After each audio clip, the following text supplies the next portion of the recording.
तो क्या हो गया? नहीं हुआ ना। जो प्रमाणिक है तो प्रमाणिक है, वो तो प्रमाणिक है। सम्राट अशोक का अशोक स्तंभ है, हम लोग का प्रमाण है उसका। लेकिन राम तो एक पौराणिक पात्र है, हमारे आस्था के केंद्र हैं भगवान श्री राम। वो आपके लिए जितने आस्था के केंद्र है, हमारे लिए उतने आस्था के केंद्र हैं। तो भाई हम लोग बात किया, हमारे प्रधानमंत्री ने बोला, तो क्या हो गया उसमें? कौन सा आकाश टूट पड़ा? तो होगा, नहीं होता नहीं होगा। उसमें लड़ने मरने की कोई बात ही नहीं है। अब अपना बचाओ ना देश को, पहले अपने देश को बचाओ। आपके देश में जो हो रहा है उसी से बचा लो। नेपाल के पीछे क्यों पड़े आप लोग? कोई बेकार की बात है। मेरे को तो लगता है आप लोग जस्ट वेस्टिङ योर एनर्जी। अनि भारतीय ग्रन्थमा भारतीय विद्वान इन्डियन विद्वानहरूले पनि त यो अयोध्या सही होइन भनेर भनेका छन् नि त। यो त विवादितै छ क्या। पौराणिक कुरामा अब अनेकचोटि कुनै सहर आउँछ जान्छ, आउँछ जान्छ, मेटिन्छ बन्छ, कहिले विलुप्त हुन्छ, फेरि पुनर्निर्मित हुन्छ। अब हाम्रोमा छ भन्ने कुरो हुनसक्छ, त्यो त अनुसन्धानको विषय हो, नहुन पनि सक्छ। ओलेजीले भन्दैमा त्यहाँ भगवान राम नेपाली भएर रामबहादुर भएर आएको होइन। उहाँले नभन्दा पनि भएको कुरा त भएकै होला नि।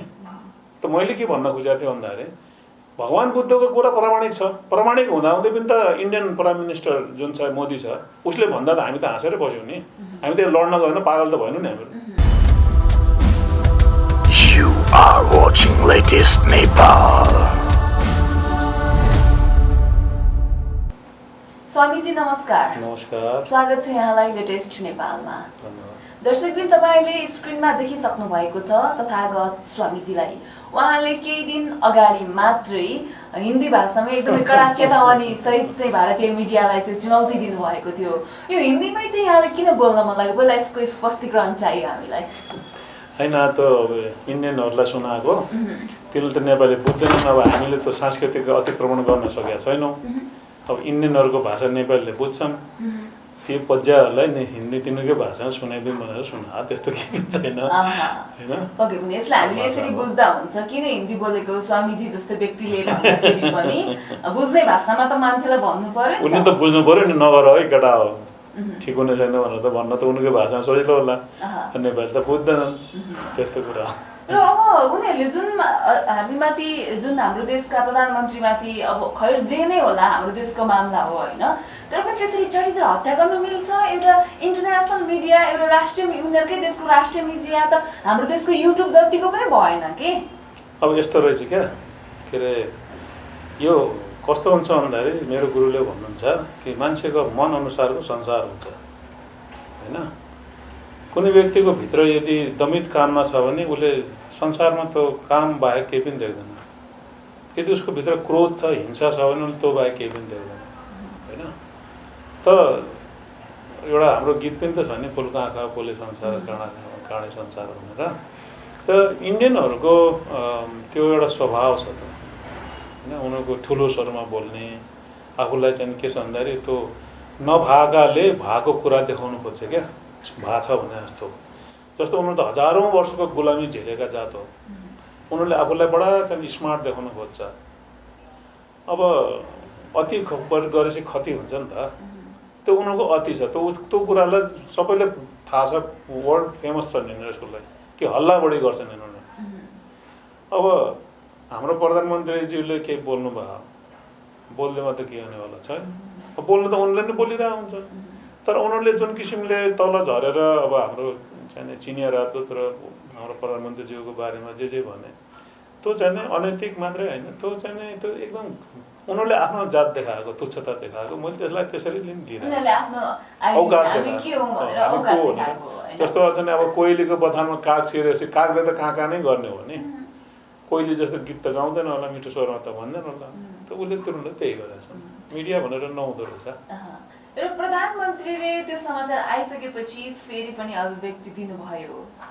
राम नेपालमै जन्मिएका हुन्, ठोरीमा जन्मिएका हुन्, अयोध्या नेपालमै छ भन्नुभयो। यो कुरालाई तपाईँ कसरी विश्लेषण गर्नुहुन्छ तथागत स्वामी भएको हिसाबले गर्दा? होइन, यो मैले अस्ति त जुन हिन्दीमा बोलेको थिएँ त्यसमा नि मैले के भन्थेँ भने यो त त्रेता युगको कुरा हो, यो त विश्वास हो होइन। जरुरी छैन जहाँ अहिले भनेको छ त्यही नै होस् भनेर, कि शास्त्र सम्मत कुराले त त्यो अयोध्याको जुन अहिले लोकेसन छ त्यही नै मिल्दैन। अहिलेको जुन भारतमा गङ्गा र जमुना दुईटा नदी जहाँ पश्चिम दिशातिर बगिरहेछ त्यो ठाउँमा त्यो नगरी छ, अयोध्या नगरी छ भन्ने छ हैन। अब अहिले अयोध्यालाई भारतमा एउटा बौद्ध जुन मार्गीहरू छन् उनीहरूले साकेत नगरो, यो हाम्रो चाहिँ ठाउँलाई चाहिँ यिनीहरूले ओगटेको हिन्दूहरूले भन्ने कुरा गरेर आछन्। उनीहरू आफैमा विवादित छन्। अब के भन्दाखेरि अब ठुलो स्वर छ उनीहरूको, अब ठुलो देश छ, ठुलो स्वर छ, आफूलाई ठुलो ठान्छन्। अब त्यसले गर्दाखेरि अब हल्लाखल्ला गरेका छन्। मलाई त यो हल्लाखल्ला गर्ने विषय नै लाग्दैन। अब हाम्रो देशमा भगवान् बुद्ध जन्मिनु भएको प्रमाणित छ, ऐतिहासिक रूपले प्रमाणित छ हैन। अब मगधको चाहिँ सम्राट चाहिँ अशोकले विभिन्न ठाउँमा अशोक स्तम्भ गाड्दै आफ्नो लेख्दै हिँड्नु भएको थियो। त्यसैको आधारमा केशव शमशेरजीले लुम्बिनीलाई पत्ता लगाउनुभयो। त्यस्तै चाहिँ अशोक स्तम्भ निक्ली हावामा छ हैन, क्रकुचन बुद्धको छ, जहाँ जहाँ अशोकले थाहा पाउनुभयो।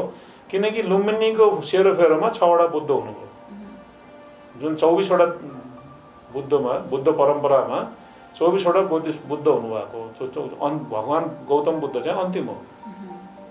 अब क्रकुचन बुद्ध हैन, अब कनकमणि बुद्ध, दीपाङ्कर बुद्ध, यसरी सबै आउनु भएको छ त्यो वरपरमा, मतलब समयको अन्तरालमा। र अब स्वामीजी यति बताइदिनुहोस्, शास्त्रमा चाहिँ नेपालमा छ, भारतमा छ भनिएको छैन।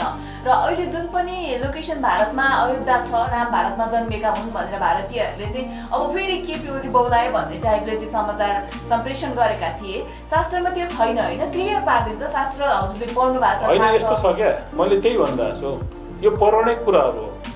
पौराणिक कुरामा अब अनेकचोटि कुनै सहर आउँछ जान्छ, मेटिन्छ बन्छ, मेटिन्छ बन्छ, कहिले विलुप्त हुन्छ, फेरि पुनर्निर्मित हुन्छ। अब हाम्रोमा छ भन्ने कुरो हुनसक्छ, त्यो त अनुसन्धानको विषय हो, नहुन पनि सक्छ। ओलीजीले भन्दैमा त्यहाँ भगवान् राम नेपाली भएर रामबहादुर भएर आएको होइन, उहाँले नभन्दा पनि भएको कुरा त भएकै होला नि। त मैले के भन्न खोजेको थिएँ भन्दाखेरि भगवान् बुद्धको कुरा प्रमाणिक छ। प्रमाणिक हुँदाहुँदै पनि त इन्डियन प्राइम मिनिस्टर जुन छ मोदी छ, उसले भन्दा त हामी त हाँसेर बस्यौँ नि। हामी त लड्न गएन, पागल त भएन नि हामी, है त। हामी मिडियामा हल्लाखोर गरेर उसको चाहिँ चिनिया राजदूतसित वा अमेरिकन राजदूतसित सम्बन्ध छ, चाहिँ मान्छे चाहिँ एकदम होमोसेक्सुअल छ भनेर त हामी हिँडे होइन। अब नेपालमा उसले भनिदियो होला, प्रधानमन्त्रीजीले भन्नुभयो, हाम्रो प्रधानमन्त्री हो नि, हाम्रो प्रधानमन्त्रीको सम्मान त हाम्रो पनि सम्मान हो।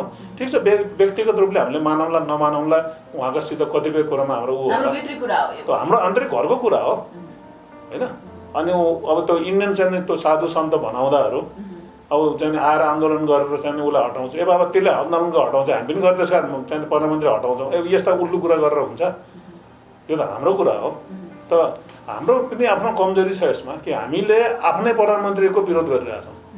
कतिपय हाम्रो यस्ता चाहिँ यो दूतहरू छन् हाम्रो नेपालमा जसले चाहिँ अब त्यो लैनचौरमा खचडको दाना शीर्षकको तलब खाएर बस्छन् भन्छु म त होइन। त्यो खचडको दाना शीर्षकको तलब खाएर इन्डियाको गुणगान गरेर बसिरहेको हुन्छन्।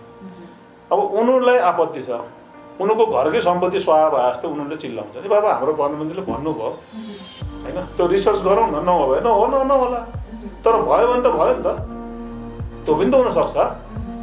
अब यो कुरोमा हाम्रो नेपालीको पनि कमजोरी मैले के देखेँ भन्दाखेरि हामीले मिलाएर चाहिँ उनलाई सपोर्ट गरिरहेका छन् कि हाम्रो चाहिँ प्रधानमन्त्रीलाई कमसेकम विरोध के अरे सपोर्ट नगरे पनि विरोध नगरे पनि त हुन्थ्यो नि, त्यस्तो छैन। तर त्यसो भन्दैमा उहाँलाई फेरि हौसला मिल्ला, भोलि गएर अर्कै भनिदिनु होला, पर्सि गएर अर्कै भनिदिनु होला नि त प्रधानमन्त्री। होइन, त्यस्तो काँचो मान्छे त केपी ओली हुनुहुन्न, मेच्योर त छन्, त्यत्तिकै त बोलेको छैन नि त होइन। एकजना लोकमणि पौडेलजी भन्ने हुनुहुन्छ, उहाँले धेरै लेख्नु भएको छ, उहाँले धेरै कुरा गर्नुभएको छ। त्यो रिसर्च गर्नु पऱ्यो नि त। हाम्रो पुरातत्त्वविद्हरू छन् होइन, अनि भारतीय ग्रन्थमा भारतीय विद्वान इन्डियन विद्वानहरूले पनि त यो अयोध्या सही होइन भनेर भनेका छन् नि त।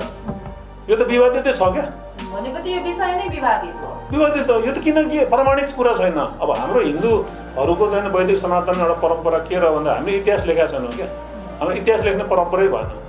हामीले के हुन्छ यो जीवन चलिरहेको छ, यस्तै नै हो। यहाँ अनेक राजा आउँछन्, अनेक राजा जान्छ, अनेक बुद्ध आउँछन्, अनेक बुद्ध जान्छ। त हामीले लीला हेऱ्यौँ होइन, हामीले लीला भन्यौँ, रामलीला, कृष्णलीला, शिवलीला, यस्तो लीला हेऱ्यौँ हामीले। त्यो लीला त के छ भन्दा पटक पटक घटिरहेको छ, मान्छे फेरिन्छ तर लीला हो त्यो खेल खेलिरहेको हुन्छ।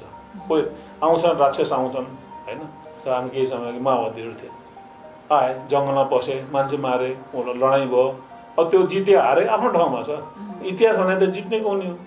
अब रामले जित्नु भयो, रामको इतिहास बन्यो होला। अब लङ्का कहाँ छ भन्ने कुरो विवाद छ। अब अयोध्या एउटा अयोध्या उहाँ थाइल्यान्डमा पनि छ। तर यो त मलाई लाग्छ आस्था हो होइन, आस्थामा हामीले यति धेरै हल्ला गर्नुपर्ने कुरा केही पनि छैन। तर त्यो हिजोको आजको कुरा त उनीहरूले काट्न खोजिरहेछन् भने यो त त्रेता युगको कुरा, हजारौँ वर्ष अघिको कुरा। यसमा चाहिँ हामीले खास म त ओलीजीको कुरालाई म सपोर्ट गर्छु।